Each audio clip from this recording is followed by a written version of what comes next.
सुबह सुबह अपने होटल से चेकआउट करने के बाद और ब्रेकफास्ट करने के बाद मैं मिलता हूँ अलसामी से। Alsami. Alsami, nice to meet you. That's Abadsi. What's your name? Nikhil. Nikhil. Yes. From India. Yes, I'm from India. Okay. First time in Kenya? First time in Kenya, yes. Perfect. और ये हैं हमारे बड़े प्यारे ban जो हमें लेके जाएंगे मसाई मारा। इनके साथ खूब बातें करेंगे और इनकी कहानियाँ सुनेंगे रास्ते में। क्योंकि मसाई मारा के पर्सनल टूर्स बहुत महंगे होते हैं और मैं था सोलो ट्रिप पे, तो मैंने सोचा क्यों ना एक शेयर टूर करा जाए ताकि लोगों से भी मिलना हो जाएगा और पैसे भी बच जाएंगे। तो बैन मुझे और 5 लोगों को मसाई मारा लेके जाएगा और हमें सफारी भी बैन ही करवाएंगे। मसाई मारा के रास्ते में एक बहुत ही खूबसूरत जगह पड़ती है जिसका नाम है the great Rift valley. The great Rift valley की खास बात यह है कि आज भी यहाँ पे टेक्टोनिक प्लेट्स का मूवमेंट होता है और इसी मूवमेंट के कारण ऐसा कहा जाता है कि अफ्रीका कुछ सालों में 2 पार्ट्स में डिवाइड हो जाएगा।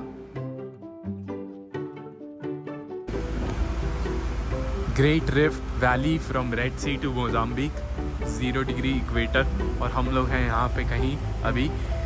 रिफ्ट वैली में थोड़ा टाइम बिताने के बाद हम लोग निकल जाते हैं वापस मसाई मारा के लिए। मसाई मारा पहुंचते ही मुझे बैन ड्रॉप कर देता है मेरे लॉज पे। ड्रॉप करने के साथ मुझे बैन एक वार्निंग देता है। वो कहता है क्योंकि हम लोग आज बहुत थक गए हैं तो ऐसा ना हो कि हम लॉज पहुंचते ही रूम में जाके सो जाएं, क्योंकि बैन हमें आधे घंटे में वापस पिक करने आएगा और हम लोग निकलेंगे हमारी इवनिंग सफारी के लिए। क्योंकि आज हमारे पास टाइम कम है तो हम सिर्फ 2 घंटा ही सफारी कर पाएंगे।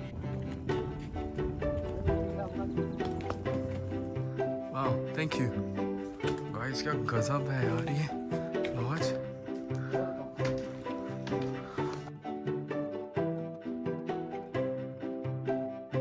मैं मेरे बेड पे लेटने ही वाला होता हूँ, उतनी देर में बेन जी कॉल कर देते हैं और बोलते हैं कि वो आ रहे हैं मुझे पिकअप करने के लिए, क्योंकि हम जाएंगे इवनिंग सफारी के लिए।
ये इवनिंग सफारी काफ़ी छोटी थी तो बस वो ख़त्म होने के बाद हम लोग निकल जाते हैं हमारे लॉज के लिए। लेकिन लॉज जाने के रास्ते में हम लोगों को पुलिस रोक देती है। यहाँ पे थोड़ा पंगा हो गया है। ये जो छत देख रहे हो ना यहाँ पे, तो हमारा एक भाई जो गाड़ी में था वो उस पर बैठ गया और फिर पुलिस वालों ने पकड़ लिया और वो लीगली अलाउड नहीं है। तो यहाँ पे वो घेर रहे हैं उसको, बोल रहे हैं पैसे चाहिए उनको, और वो लोग अंदर लेके गए हैं उसको। खैर पता नहीं था उसको भी, उसकी भी गलती नहीं है। यहाँ पे खड़े हैं वो लोग, अंदर जा रहे हैं। देखो क्या मस्त लग रहा है यार ये है हमारा खाना, और मैं हो गया हूँ बहुत थक, और बस खाना खाएंगे और सोने जाएंगे। ज़्यादा मस्ती नहीं करनी है क्योंकि कल सुबह उठना है भाई 5 बजे, 6 बजे आएंगे लेने वो लोग। अच्छा डिसेंट है खाना, लॉज बहुत अच्छा लगा मुझे। आज की हमारी सफारी ख़त्म करने के बाद मैं कोशिश करता हूँ सोने की, लेकिन नींद मुझे आती नहीं है और मुझे सुबह उठ के 5 बजे निकलना रहता है। तो जैसे तैसे मैं 1-2 घंटे की नींद लेता हूँ और निकल जाता हूँ मेरे आज तक के बेस्ट एडवेंचर के लिए। Good morning guys. तो टाइम हो रहा है अराउंड सुबह के 6 और 6:40 पे वो आने वाले हैं लेने मेरे को बहन। तो चलते हैं, कुछ नाश्ता वाश्ता करते हैं। बहुत ठंड हो रही है, मेरी रात में अच्छे से नींद तो हुई नहीं थी क्योंकि वो जेट लैग भी था, 8 घंटे आगे है ये, और उसके बाद मैं बार बार उठ रहा था फिर सो रहा था, और ठंड बहुत है यहाँ पे। मेरे पास एक ही स्वेट शर्ट लेके आया था, मैंने सोचा था अफ्रीका है तो गर्मी होगी, वेदर देखा था तो 70-75 दिखा रहा था। बट चलते हैं, कोई बात नहीं। गाइस आ गई हमारी राइड, चलते हैं।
हम लोग सफारी के व्यूज एंजॉय ही कर रहे थे और एकदम से बेन के वायरलेस में आवाज़ आई। वो वायरलेस का मैसेज सुनते ही बेन ने अपनी गाड़ी में 5th गियर लगाया और हमको भगाते हुए एक जगह लेके गया। और उस जगह पहुंचने के बाद मैंने कुछ ऐसा देखा जो आज तक सिर्फ नेशनल ज्योग्राफिक में देखने को और सुनने को मिलता है। मैंने देखा चीता अपने शिकार को मार के खा रहा था और उसके ऊपर ही एक गिद्ध मंडरा रहा था। जैसे ही चीता का पेट भरा वो वहाँ से निकले और उतनी देर में वो गिद्ध नीचे आके जो बचा हुआ था वो खाने लगा। हमारे चीता महाराज तो निकल लिए और छोड़ गए खाना गिद्ध के लिए।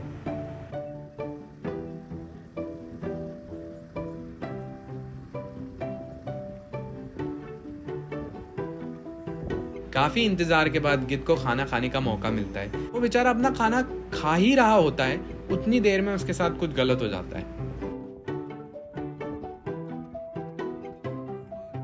गलत ये होता है कि साइड से आ जाती है एक हायना और उसका खाना छीन लेती है। हायना उससे खाना छीन के खुद खाने लग जाती है और फिर साइड में बैठा गिद्ध इंतज़ार करता है कि कब उसका खाना ख़त्म होगा तो वो बेचारा खा पाए। उम्मीद करता हूँ हमारे गिद्ध को कुछ खाना खाने को मिल जाएगा।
सफारी के व्यूज एंजॉय करते करते बेन एकदम से गाड़ी रोक देता है एक पेड़ के पास। पहले तो हमें समझ में नहीं आता क्या हो रहा है और गाड़ी क्यों रोकी है उसने एक पेड़ के पास। फिर जब ध्यान से जूम करके देखते हैं तो एक लेपर्ड बेबी इम्पाला या कोई बेबी एंटेलोप को मार के खा रहा होता है। हमको पता पड़ता है कि जो शिकार लेपर्ड ने किया था वो काफी रीसेंट था और सुबह ही किया था, और फिर करने के बाद सीधा वो अपने शिकार को ऊपर लेके पेड़ पे चढ़ के खाने लग जाता है।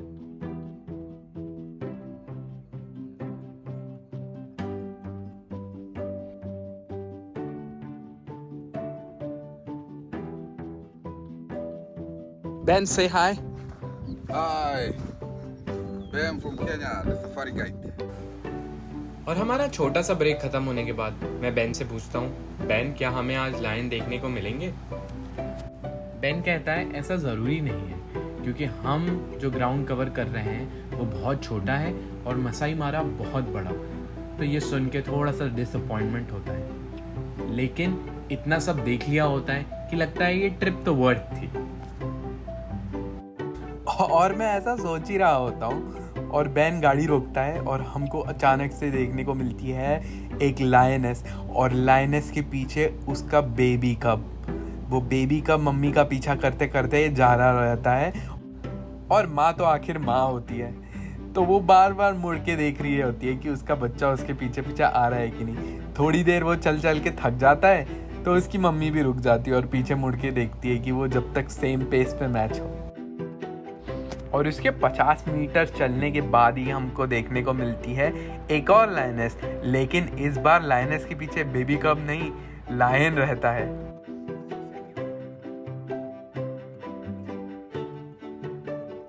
मुझे लगता है ये लोग पक्का से कपल होंगे। और फिर ये लोग थोड़ी देर चल के एक जगह पे बैठ जाते हैं। हमें ये बताते हैं कि जो शेर के गर्दन पे बाल होते हैं उससे उसकी एज जानी जा सकती है। जितने डार्क बाल उतनी ज़्यादा एज। और ये शेर थोड़ा यंग है, लेकिन इसके चेहरे पे जो बैटल स्कार्स हैं उससे देख के लगता है इसने लड़ाइयाँ बहुत करी हैं। वो लड़ाइयाँ इस शेर ने अपनी टेरिटरी को प्रोटेक्ट करने के लिए करी हैं। और फिर उसके बाद उठते हैं हमारे लायन। लायन को आखिर जंगल का राजा इसीलिए ही कहा जाता है शायद, क्योंकि वो कभी किसी से डरता नहीं है। आप देख ही रहे हो इतनी सारी गाड़ियां और लायन अकेला पैदल पैदल चलते हुए हमको सबको आंखें दिखाते हुए आगे बढ़ते जा रहा है।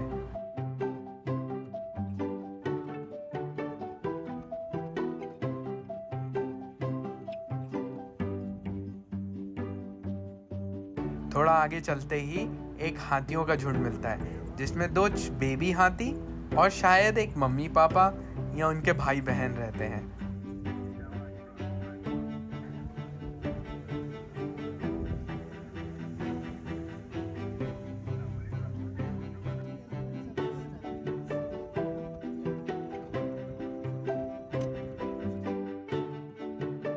हमारी गाड़ी थोड़ी सी और आगे बढ़ती है और फिर से हमको एक लायनेस का ग्रुप मिलता है, लेकिन इस बार बहुत सारी लायनेस, उनके बेबीज और उनके ही लेफ्ट साइड पे बहुत सारे लायंस।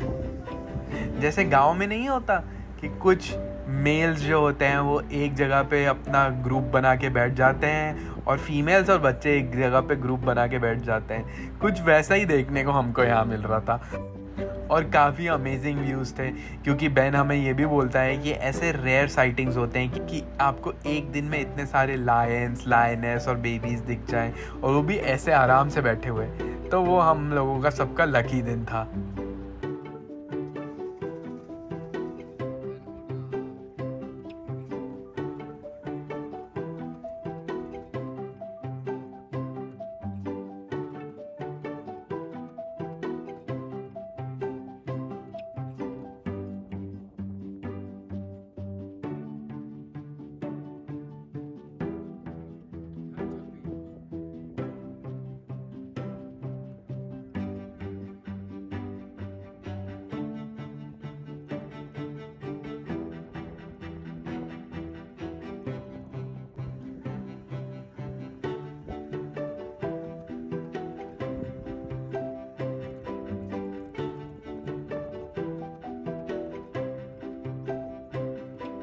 लोग आ चुके हैं तांजानिया बॉर्डर पे।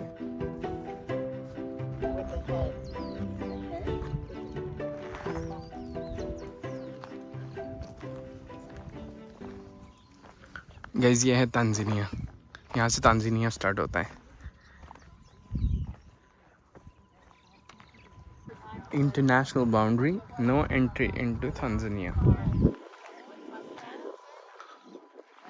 गाइस हम लोग अभी टेक्निकली तांजानिया के अंदर घुस गए, तो अब अपनी 2 कंट्री कवर हो गई अफ्रीका में। चलते चलते तांजानिया आ जाएगा। क्या बात है। तांजानिया बॉर्डर घूमने के बाद हम लोग पहुंच जाते हैं मारा रिवर। गाइस ये है मसाई रिवर, ये है मारा रिवर। हम लोग आ चुके हैं मारा रिवर में, और यहाँ से थोड़ा लंच वंच किया पीछे ही, और फिर अब यहाँ से हम लोग थोड़ा घूम रहे हैं। मारा रिवर यहाँ की सबसे इम्पॉर्टेंट रिवर है। नाम इसका मसाई मारा से लिया गया हुआ है, लेकिन इसका सिग्निफिकेंस बहुत बड़ा है, क्योंकि जब भी माइग्रेशन होता है सैकड़ों जानवर यहाँ से क्रॉस करके मसाई मारा में आते हैं, और अक्सर ये जून जुलाई में होता है। इतना बड़ा मगरमच्छ मैंने अपनी लाइफ में नहीं देखा। हमारे गाइड हमको ये भी बताते हैं कि मगरमच्छ और हिप्पो दोनों साथ साथ रहते हैं। ये है हमारे गाइड।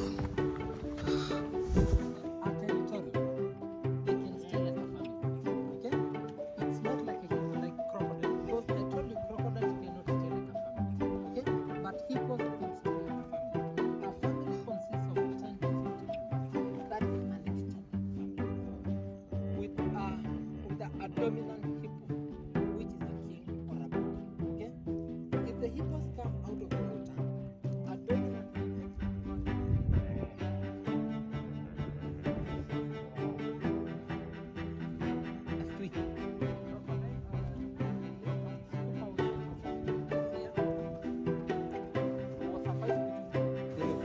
हमारे मारा रिवर के गाइड हमको ये भी बताते हैं कि ये जो पेड़ पे आप निशान देख रहे हो, ये एक्चुअली एक लेपर्ड के पंजे के निशान हैं, जो लेपर्ड और क्रोकोडाइल की रिसेंटली लड़ाई के कारण हुए हैं।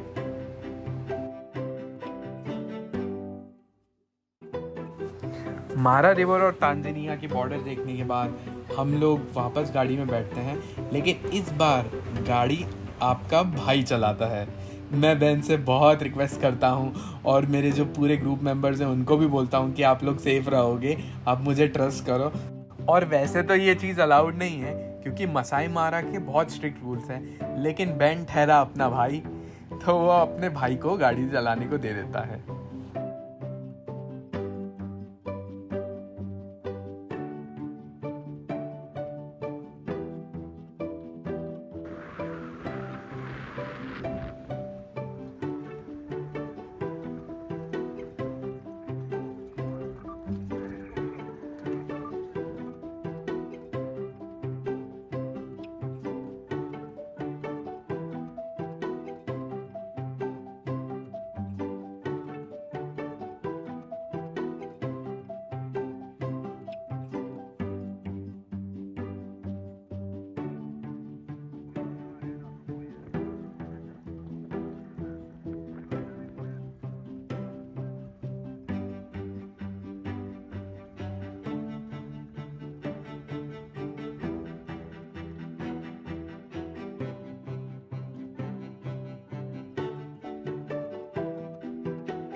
गाइस हम लोग आ गए हैं एक लोकल पब में, मसाई मारा का टूर ख़त्म करके। ये देखो, ये बस यहाँ से पूरा सफारी चालू हो जाता है, हम जाएंगे ये वाली ट्रेडी पब में। सफारी की सक्सेस को हम सेलिब्रेट यहाँ करने आते हैं और मेरी मुलाकात हो जाती है 2 लोकल से। वो लोग यहाँ बैठे हुए रहते हैं और कुछ पत्तियाँ खाते हैं। मैं उनसे पूछता हूँ ये क्या है, तो वो मुझे बताते हैं कि ये इनको एनर्जी देती है और मैं भी ट्राई करता हूँ। काफ़ी अलग सा टेस्ट होता है इसका।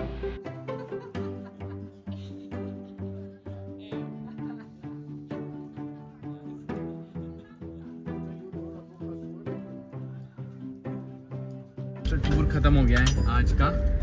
कल शायद पार्क नहीं जा पाएंगे, हो गया मसाई मारा पार्क का। विलेज जाना है अब बस। बहन भाई हमको घर लेके जा रहे हैं हमारे। अब सबको छोड़ दिया, 6-7 लोग थे। अब बस मैं बचा हूँ तो मेरे को लेके जा रहे हैं भाई साहब। वहाँ जाऊँगा, मैं खाना खाऊँगा थोड़ी देर और फिर सो जाऊँगा जाके। फिर वही 2-3 बजे नींद खुल जाती है, तो बहुत वियर्ड टाइम हो रहा है। अभी देखते हैं क्या करना है। अभी तो चलते हैं लॉज पे, सामान रखते हैं, आराम करते हैं। गाइस मैंने खाना खा लिया, मैं रूम तक गया ही नहीं। बॉनफायर के पास बैठे बैठे मेरी दोस्ती हो जाती है 2 मसाई लोगों से। ये लोग मसाई ट्राइब को बिलोंग करते हैं और इनकी काफ़ी कहानियाँ हैं। ये लोग मुझे बताते हैं कि ये चाकू हमेशा अपने साथ क्यों कैरी करते हैं। Carry a knife. like this. Oh yes yes. This one for protection for animal. Maybe sometime animal is coming to take a cattle, we cut them this one. In the Masai have a spear and knife and harrow. Sometime maybe like leopard is coming to take a cattle in the night, we'll move. और ये लोग मुझे ये भी बताते हैं कि आज मसाई मारा का सिग्निफिकेंस इनकी लाइफ में कितना बड़ा है और पहले कैसा था। You know, Masai Mara is the place where I'm living. I'm Masai. And Masai Mara, we have only one tribe, only Masai. We don't have any tribe. We have more animals like lion, buffaloes, antelope, and elephants. Yeah. So, for my grandfather or my father can do that, but now no any people can kill a lion, something like that one. No. They also use the knife to protect wildlife now. Earlier days they used to protect their cattle, but now because of conservation they protect the wildlife. आज का दिन मेरे लिए one of the best days था और मैं ये चाहता था कि ये सारा एक्सपीरियंस आप लोगों के साथ शेयर करूं।